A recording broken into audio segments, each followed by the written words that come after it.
Good morning, everyone. Good morning, good morning, good morning, good afternoon, or good evening. This is Jane B, and welcome to Ageless Beauty Mornings. Yes, with your host, Jane B. You guys know who I am, right? I'm Jane B, professional makeup artist and licensed natural hairstylist.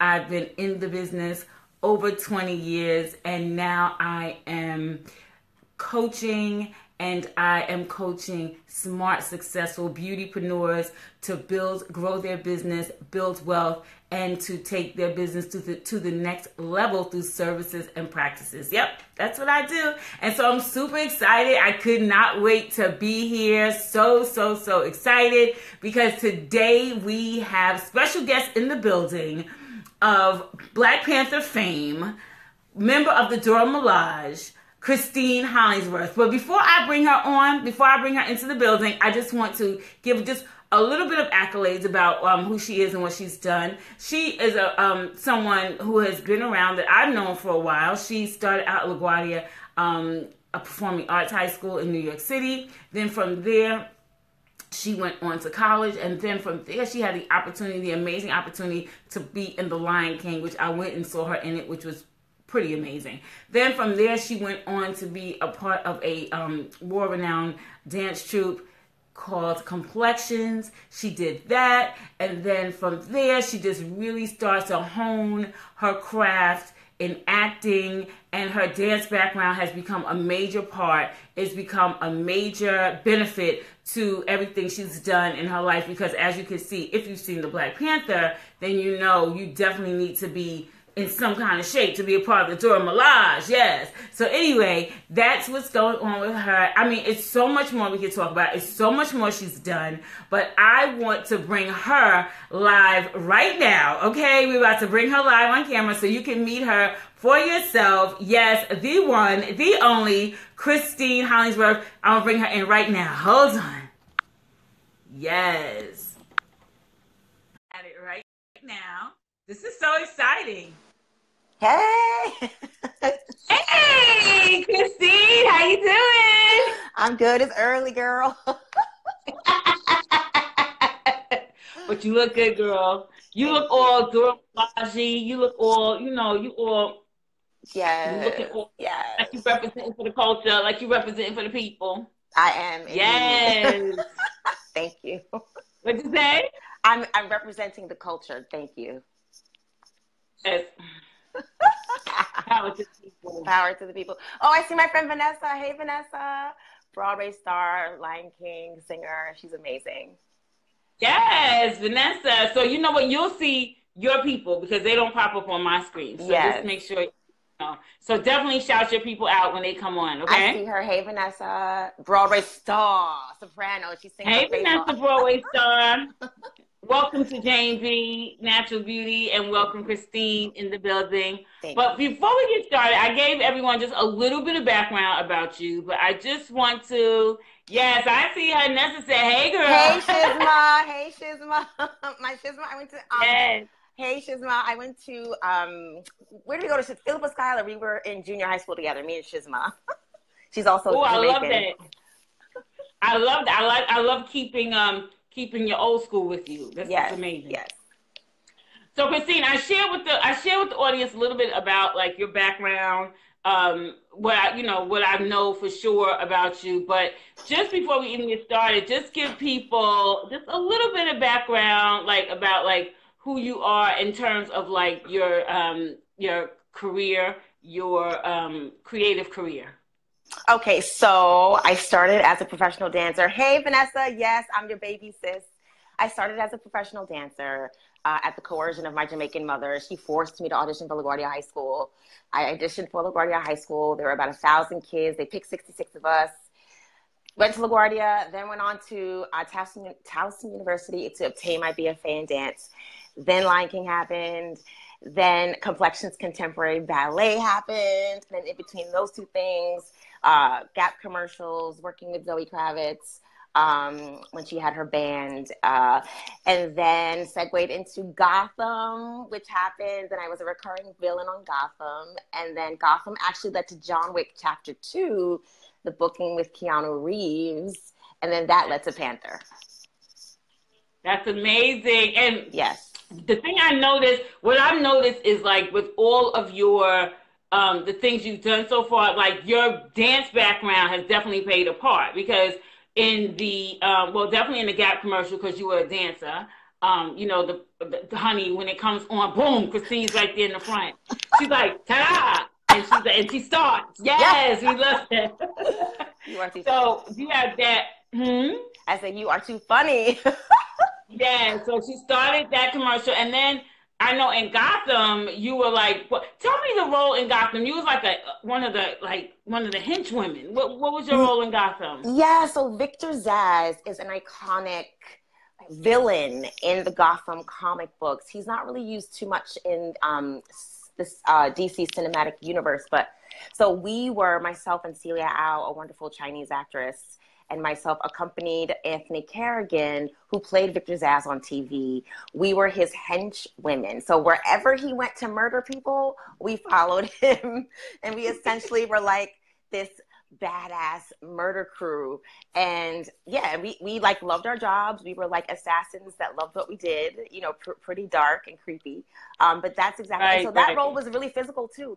They asked for an actor that had a physical background because they had me running around in Doc Marten boots with heels this high with guns. Wow. And it was a Right. lot of physical movement. So they wanted to make sure the actors they hired were comfortable moving on set.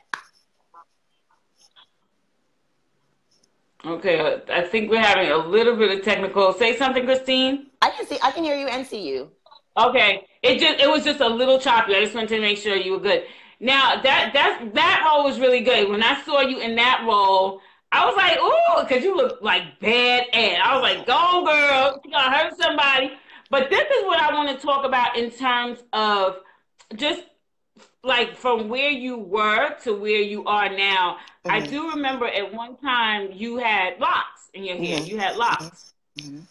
Yes. And I know that at one point in your hair, you I guess you was advised or you felt like you needed to like change your look and maybe that would open some doors for you. So could you just talk about that for a little bit? Yeah, I talked about this on Sirius XM as well. Yeah, so when I first I tried to think get we're it, having I think we're having some technical difficulties, Christine, because you're frozen. Okay, there you go. can you see me now? I can. Mm-hmm. Okay. Yeah, so before I got an agent, I had locks, and it was so hard getting representation because every single manager and agent was like, the look is too specific. It can't fit under any wigs. In fact, I had an interview, an audition for Boardwalk Empire, and they wanted to hire me.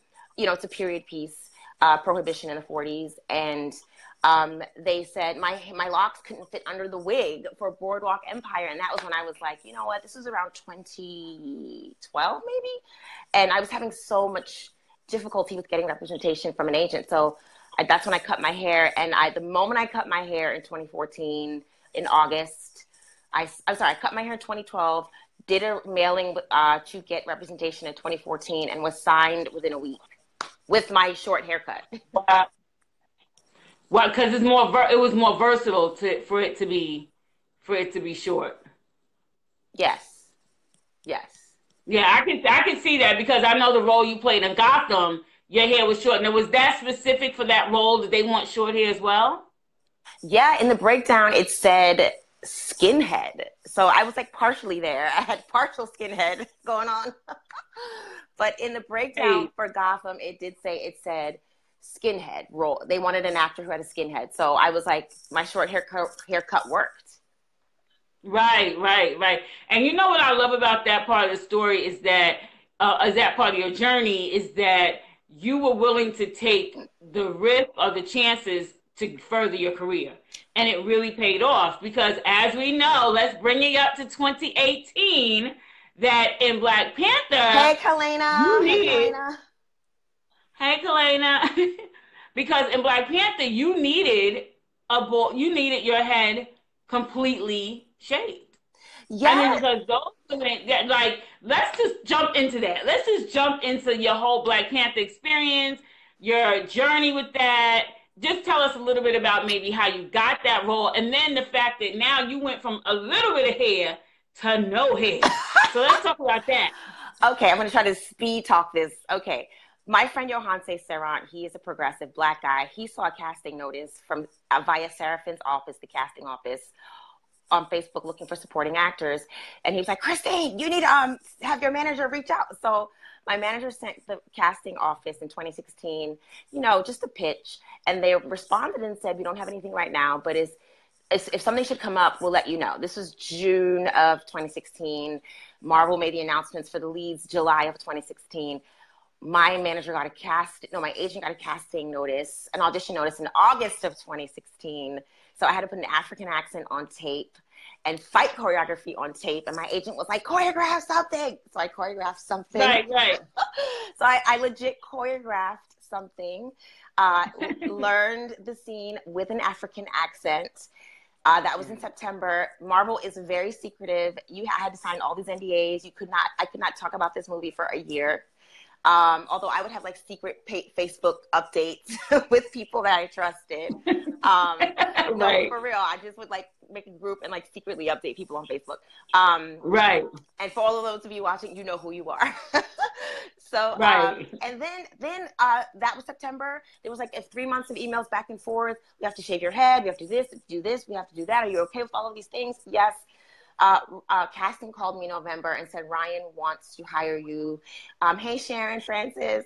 Ryan wants to hire you to be in a very important scene in the beginning of the movie, which sort of sets up the movie. And I was like, did you say Ryan Coogler? Did casting just say Ryan Coogler?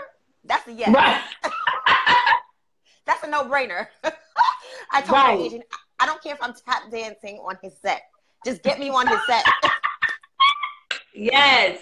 And that was it. And we had the most magical experience. Marvel is so ill. They flew us out, first class, everything. Like, as soon as I got off the plane, it was first class, everything. I was busy. I didn't sleep for 2 weeks, but it was worth it. That's amazing. And let's just see, the one thing I love about how the universe works everything together is because 4 years ago when you shaved your head, good morning, Sharon. 4 years ago and you know what, you guys, if y'all are watching and y'all enjoy what we're talking about, drop some emojis down, drop some hearts, let us know that you're out there, and definitely get your questions ready because we will be answering questions. I was Millie rocking for the people. I was Millie rocking for the people. Yes, Millie rock.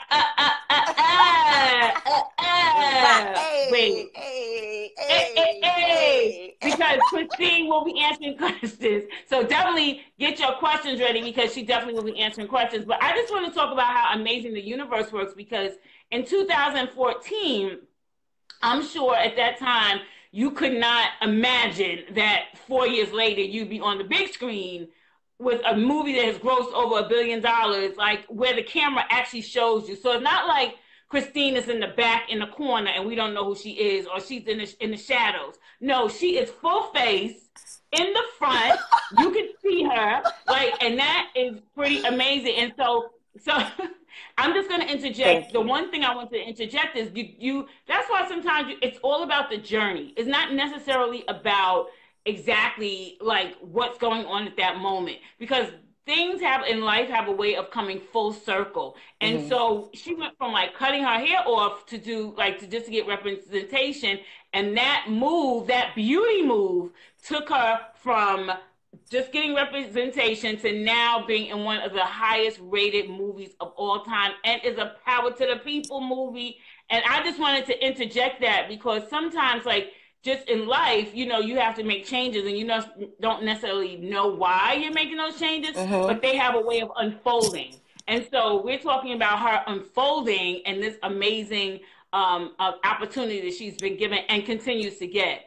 So Christine, yes. Let's just talk a little bit about the fact that you went from this amount of hair to no hair. Let's talk about that and the process of that.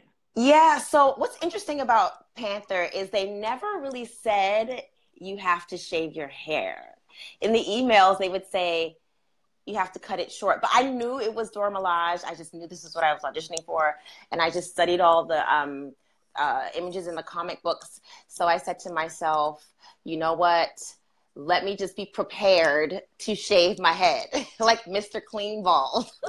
So Wow. yeah, so going from here, you know, even though I did have short hair, it's still, I'm not going to say traumatic, but when you're a woman and you love your hair and the hair is a part of, my hair is a part of my style. So my hair is a big part of how I express myself. So when the moment we landed, the Thursday last January, the moment we landed in Atlanta, they took me to the studio, from the airport to the studio, into hair, and shaved my head. They wasted 0 time. And so Yes. I was like, oh my gosh. And what was more traumatizing was every single morning in the makeup trailer, they would put like this like white waxy powder on my scalp. I guess the makeup guy was telling me, Japanese guy, I forget his name. He was telling me the powder prevents you from getting cuts and sores and infections when your hair grows back. So they would powder my hair with like this waxy white substance, and then they would shave it, of course, carefully, but like Mr. Clean Shave. And I told you when I was coming back from Atlanta, I'd be in the airport, people would be looking at me and be like, are you okay? Are you okay? Right. And I'm like, yes, I'm okay.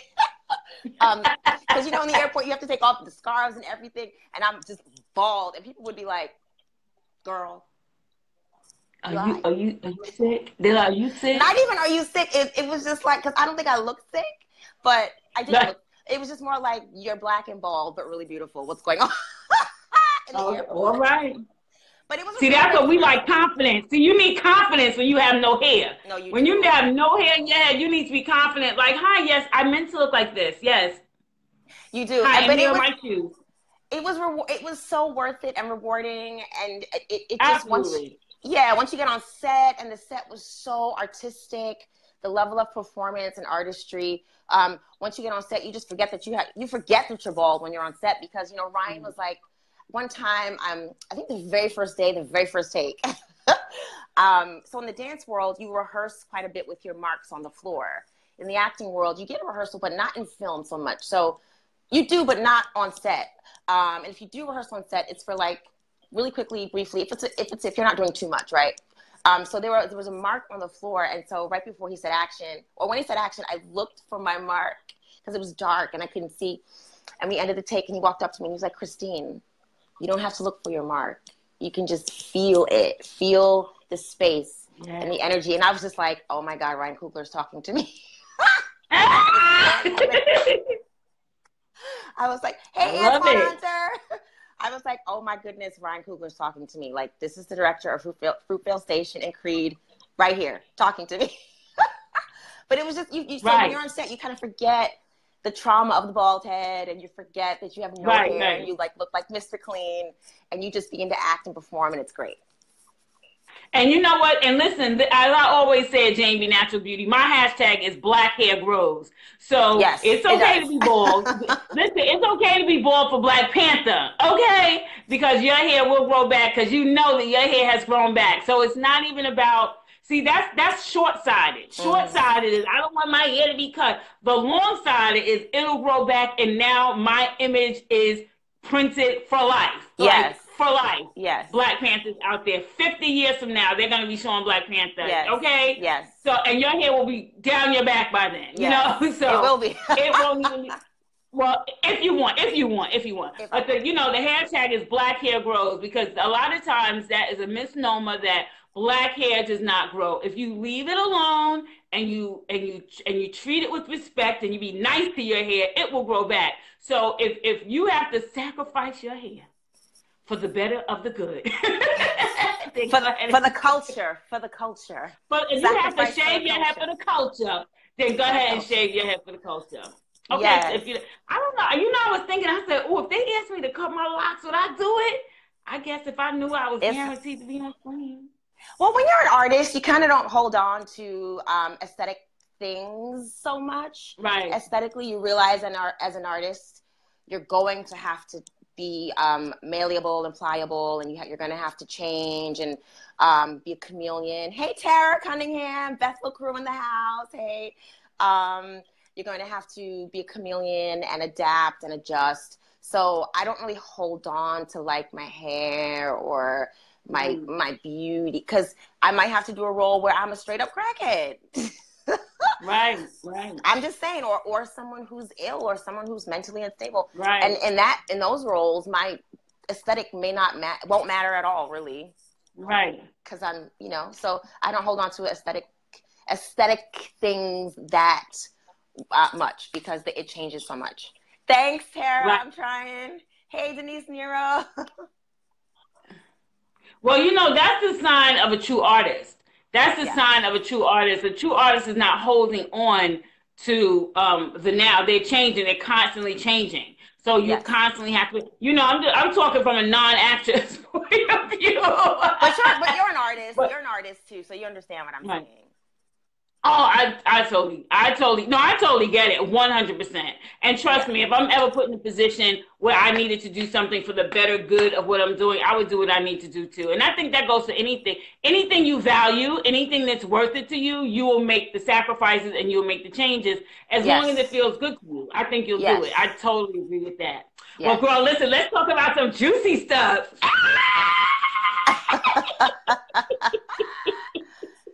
Wait, before we even get into that, so when I went to see Black Panther, I saw it by myself, right? So I went alone. Yes. So I just was sitting in the chair, right? I had on my all black that I was representing. And I'm sitting in the chair, and I just remember just being like, oh my God, at what? The eye candy. So I was like, oh my God. So, Christine, give us some juicy tidbits, some stuff we may not have known about all that melanin on the screen. A very beautiful set, gorgeous set. So I was on set with Sterling K. Brown, Atanda Wakani, Shawnette Wilson, and Denzel Whitaker. All Black and beautiful artists. Chadwick Boseman was lovely. He came to set and introduced himself and was really kind and warm and funny. Let me see who else. I saw Michael B. Jordan once in the hotel, and then once it was week 2 maybe, and we were in costume. But I think he was coming towards us because Ryan had to approve something, and he had on no shirt. He was in full costume with the hair. And Atanda Wakani was next to me. We were walking back to our trailers, and he was like, oh my God, yeah? That's Michael B. Jordan, yeah? He's from South Africa. And he's like, he's gotten so big. I'm like, well, he's a villain in this movie. He's Black Panther's nemesis. So he has to be able to look terrifying, hence his size. But everybody was lovely. Yeah. The great time. Girl, yes, eye candy for days. Dark chocolate eye candy.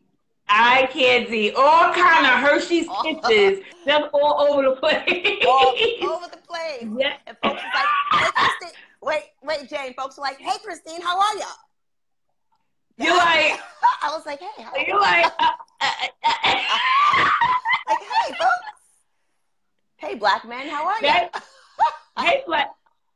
Hey, gorgeous Black people. Listen, I don't know, something about when I'm around that many melanated people, I just get so like, ooh. I love being around. Wonderful. It's melanated people. Yes, being around melanated people is great. And for the first time, you're not the only Black person on set, which is fantastic. You have other people that look like you creating art with you, which is tremendous, which is wonderful. Right, and who is just as talented, and who has gone through similar situations just to get to that point as well.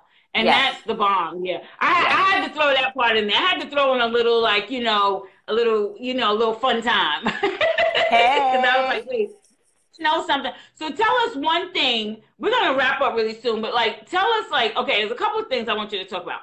Maybe just for the culture, for the background of the movie, tell us maybe one thing we wouldn't know about the creative process in making this film. And then I want you to just kind of wrap it up about just where you are now in your journey and where you're, going forward, what you're doing. And then if people want to stay in touch with you, let us know that as well. So I know I gave you a whole lot to answer, but if you can remember everything, just go ahead. Hey, Tara, thank you. Okay, take the kids to school, and I'll be in more movies. Love you. Okay, so wait, I'm sorry. I was reading her comment when you were talking to me. What was the question? Ooh, girl.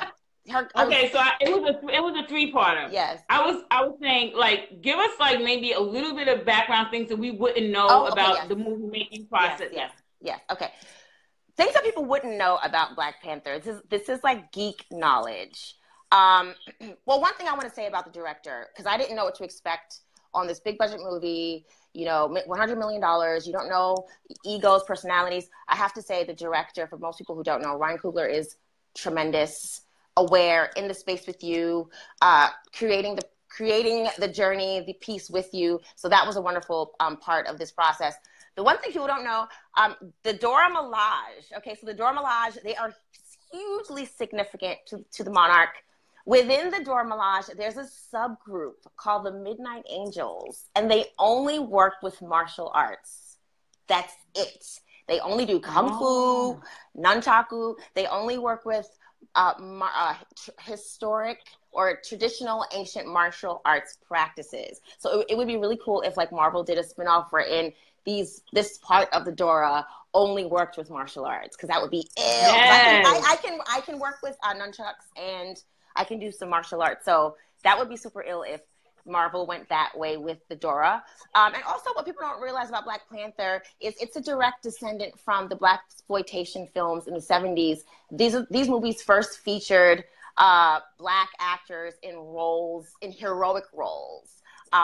Roles that are not wherein they're not subjugated to oppression, slavery, thuggery, gangster. So Right. we first see these types of roles for actors in the 70s with Foxy Brown, with Right. Hey Michelle Jones-May, featuring Pam Grier, one of the first Black actresses to be a hero in a movie. And these movies in the 70s, the music, all soul music, funk music, black composers, Black leads, a big deal for the 70s. And, these movies were made, poor quality, specifically for the Black audience. But when white folks started to realize, wait a minute, these movies are making money, even within the poor quality, folks care about these movies. So this is what started the ascent to the point of now, where now we have, you had Richard Roundtree as Shaft, and you had Samuel L. Jackson as Shaft. And here we have another Black actor, Chadwick Boseman, in a powerful role. And all of those Black movies in the 70s were about Black power. And Panther is about Black power and celebrating Black culture. And it's just wonderful to see the trajectory or the path of Black cinema from the 70s. A lot of people don't know that about Black cinema, especially within American culture, and how Black Panther is hugely significant as a descendant of blaxploitation films and Black cinema. So that's a cool fun fact. That's so good to know. And you know what's really dope about that too, as far as blaxploitation, because in the you know what I'm saying, child. In the blaxploitation movies, that's correct, a lot of the stereotypes were there. Yeah. It was based on a lot of stereotypes. And the thing about Black Panther that is so dope is that there are no stereotypes. There's not even one stereotype that you have seen your entire cinema experience. So that's what's really amazing about Black Panther. That's what I really appreciated about Black Panther. Yeah, exactly. So the evolution and so that was like the conflict with the blaxploitation movies is, while these actresses and actors are in roles of heroic roles or roles celebrating heroes, there were still so many stereotypes.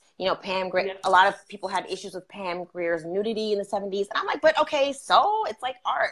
But it was a different time. But now these movies are really important and hugely significant to Black cinema. And so it's just wonderful to see that. And in Panther, Ryan defies the stereotype and talks about things that Black people experience because of these stereotypes, especially the vegetarian stereotype that Black people don't eat well, and also I think apes do have a vegetarian plant-based diet, I think, hence the M'Baku line. But anyways, it's great to see these stereotypes destroyed, annihilated, broken apart, and Black people celebrated in ways that we should be celebrated. Exactly, and I couldn't agree with you more. And I think because I've seen it twice, and I think the more I see it, the more of the layers get peeled back. Because at first Hmm. I was just excited, I was like, "Yay!" But then we really begin to watch it, I'm like, ooh, ooh, ooh, ooh, ooh, ooh, like you really begin Yeah. to see all the nuances and the things that are done just to make you like to open your mind, and I think that that's incredible because it Yes. actually just like a lot of things have been planted in our minds that have been negative about the Black experience. Yes. This movie, in like a single-handedly in this movie, because it's so big, it has like in one movie, it kind of just broke down all those stereotypes, which is amazing. Yeah, I feel like That's pretty. Ryan That's like pretty had good. all these things he wanted to say and like couldn't wait to say them because he said them so Yes. well. Especially the part where Panther is talking to Agent Ross and they're interrogating, spoiler alert, they're interrogating Claw and he keeps touching Panther and they're speaking in their Gosa, I think that's the name of the dialect. Right. Right. Right. Right. Right. And Right. she's saying to him, if he touches you one more time in their dialect. And I could totally relate to that when you're like with other ethnic groups and they talk about you in their native tongue, like when you're at the salon and getting your nails done and you know that the folks are talking about you. I could relate to Right. those experiences being Black. Like people think that, because I can speak French, I can speak French somewhat. And so people think because you're Black, you don't speak any other languages. And I was on a bus one time and this Black woman was talking about me in French. And I was like, excuse me, I can understand what you're saying. So What did she say? she was talking about my hair, how she didn't like my hair. I don't even know this lady on a bus to Philly. No, no, no. I mean, what did she say in your response when you let her know that you spoke French? She was shocked. She was an African woman. And she was like, ooh. And I was like, see, that's what you get for talking about people you Right. don't know in French and you think I can't understand what you're saying about me. Right. And Black See, people see, experience that all the time. So seeing that in the movie, I was like, yes, yes, I can totally relate to that feeling and that now see, experience. you just revealed something to me because I didn't even look at it like that. But now that you say that, yes. But the way he did it was so subtle, and Yes. I love the subtleties because it wasn't like in your face, but it was No. subtle. You have to actually be looking. Yeah, Mm-hmm. that was pretty Yeah, powerful. they were talking in their native tongue in front of the CIA agent. Is his name Agent Ross? I saw the movie once. Agent Ross.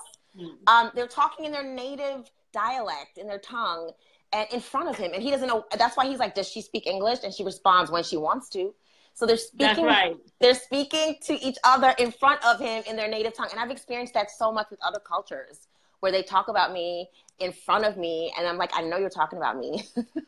Right, exactly, exactly. I can relate to that. That's why a lot of times people want to learn languages just to just to call people out. Right. But listen, I'm gonna wrap it up. I'm gonna ask you two more questions, but before I do, I just want to jump in and see if anyone that's watching have any questions. And if you are watching this on the replay, definitely go in the comment section and ask your questions, and I'll make sure that Christine gets your questions and she can respond back to you. So if anybody has any questions, we're just going to continue. We're going to wrap it up soon. But if you have any questions, put them down and then we'll jump in and answer them. So Christine, what's next for you? Yeah. And What is it next? No. Girl. Okay. Well, I had an audition yesterday for an HBO pilot. So I'm a character actress, meaning I don't just play myself. I can play a variety of other things and characters and people, or types of people. So I had an audition for an HBO pilot yesterday, and my manager sent over the tape, and casting has been communicating with her and asking her for more things from me. So yeah, so we'll see. It's for a pilot. No, it's for the pilot is already picked up. They've been picked up for 10 episodes, but this is the pilot episode, meaning it's the first episode of the season, and it sets the pace for the season. So, I mean, I'm excited. I've been auditioning like crazy, up at the crack of dawn doing interviews like these. yes.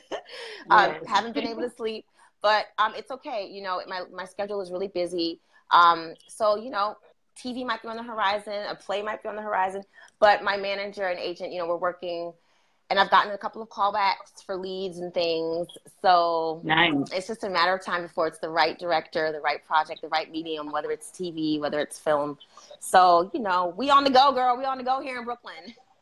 Yes, BK in the building. Yes. So yes, so BK in the building. I'm just auditioning right now and just, you know, I'm having this is my first real and actual pilot season. It's madness, the amount of memorization, the amount of lines, the amount of time I have to sit and study with these lines. But it's all worth it. My brain, it's great exercise for my brain to have to memorize. You know, it's a great muscle to use. But it's been fantastic, and I'm just excited to see what door the universe opens next. Nice. Good morning, Alicia. Alicia's in the building. Hi, Alicia. Yeah, she's in the building. Well, that sounds amazing. I'm so glad that we had the opportunity to bring you on Agelessbeauty with Jane B. You know, your host, your girl. And it's so excited that you were able to come on and talk about just your beauty, your Black beauty, as well as the opportunities that you've had and just the background experiences, the things that we didn't know you shared with us. You let us know like where you're going next in your career, and you're definitely the embodiment of encouragement to anyone out there who is doing who wants to be creative or just wants to do something outside the box, something that's not normally done. Hey, Alicia's saying hi, and hi, I think what you're doing, I think what you're doing is amazing. And just to wrap it up, I just want you to let people know if they want to follow your career, if they just want to see your star rise, where or how can they follow you? I guess on Facebook. I'm on Facebook. I'm only on Facebook right now because I'm anti-social media. I probably shouldn't say things like that. But yes, I'm on Facebook. My page is public. So if you just go to Christine, I don't even know, but I'm on Facebook. So if you just Google me. It's Christine Hollingsworth. It's your whole name. It's my whole name, Christine Hollingsworth. I post everything there. So for any news or updates or, you know, if you want to follow my career and what I'm doing, I'm on Facebook. And then you can watch things like these and, you know, see what else is going on when I'm not, you know, posting. I do interviews and stuff like this. So this is another great way for people to keep track of my artistic career. And thanks for having me on, Jane. And you are so fierce. I've known you since I was born. Yes. When I was 6 months. Right, black don't crack. Black don't crack. Black don't crack. No, but thank you. But this has been so amazing. I want to thank everyone who tunes in thank you for everyone who tunes in to watch this morning. I love having amazing people. I like to surround my energy with amazing people and in turn surround you guys with amazing people to be encouraged, to take your dreams, your passions to the next step. You can do it. There's nothing stopping you but you. So don't stop yourself. And until the next time, Christine, any final words before you leave? Yeah, just to piggyback on what you said, don't stop yourself. Be encouraged. Even when some days might be difficult or you might second guess yourself. No. Be confident, know who you are, love yourself, and keep it moving. Keep it moving. And for guys, if you want more of me, if you want to know what I'm doing, where I am, you could definitely still follow me at Janebnatuarlbeauty, the Facebook. You could also follow me on social media, Instagram. You could follow me at Janebnatuarlbeauty and Agelessbeauty by JB. You could also visit the digital store, bit.ly/Ageless digital marketplace. Okay, so until the next time, thank you so much for tuning in. And Christine, let's just give them a kiss goodbye. Bye! Thank you, Jane. Love you. Love Bye, you. everybody. Okay. Thank you. Okay. Bye, everybody. Bye.